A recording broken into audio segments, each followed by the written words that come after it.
ঠান্ডা কিন্তু বেশ পড়ে গেছে, কিন্তু আমাদের দেখে মনে হচ্ছে না, কারণ দরজা জানলা আটকানো তো, সেই কারণে বোঝা যাচ্ছে না। হয়তো ঘড়ির কাঁটায় এখন 7টা মতো বাজে। আমি রেডি হয়ে নিয়েছি আর ছেলেকে ওইদিকে ভাত দিয়ে দিয়েছি, কারণ ওর আজকে পরীক্ষা আছে।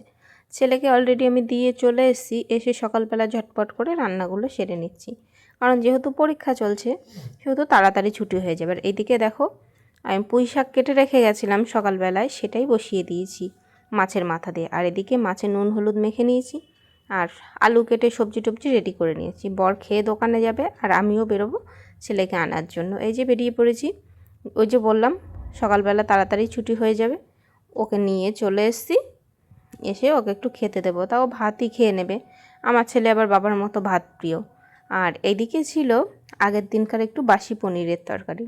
আমার ছেলের পনির যদি হয় সেটা 5 বেলা দিলেও অসুবিধা নেই, ওকে ওর এতটাই পছন্দ। আর দেখো, এই যে এসে মাছের ঝোলটা কমপ্লিট করেছি। তারপর ছেলেকে খেতে দিয়ে বাড়িতে জানো তো মিস্ত্রি কাজ করছে, ছাদের গার্নিশগুলো ভেঙে যাচ্ছিল, সেগুলোই ঠিক করানো হচ্ছে। তাই মিস্ত্রি দাদাদের জন্য একটু চা নিয়ে ছাদে গেলাম। আর শীতের সকাল যেহেতু, ছাদে কিন্তু রোদটা গায়ে লাগাতে বেশ ভালো লাগে।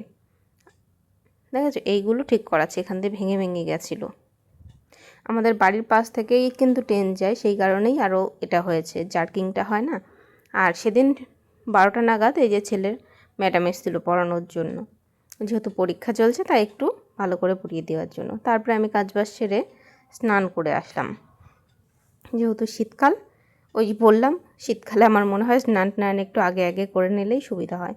আর আমার চুল শোকাতে না প্রচুর সময় লাগে, সেই জন্যই একটু আগে শ্যাম্পু করা।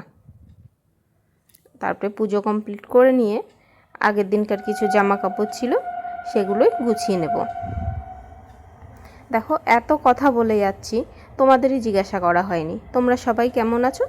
আমি কিন্তু মোটামুটি বেশ ভালোই আছি, তোমরা কিন্তু আমাকে কমেন্ট করে জানিও।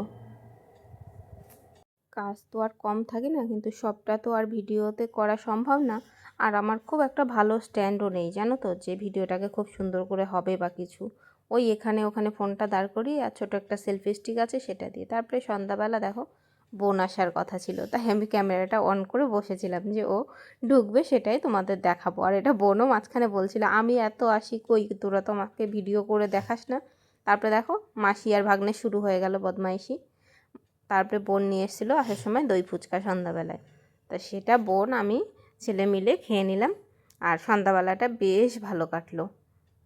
কেউ বাড়িতে আসলে কিন্তু ভালোই লাগে, সবসময় কিন্তু বেশিরভাগ আমি আর ছেলেই থাকি, ছেলের বাবা আর কতটাই বা থাকে। তারপরে আমরা খাওয়া দাওয়া করে নিচ্ছি। আর আমার ভিডিওটা আজকের মতো এই পর্যন্ত। যদি ভালো লাগে একটা লাইক করো, কমেন্ট করো, শেয়ার করো। আর তোমরা সবাই ভালো থেকো।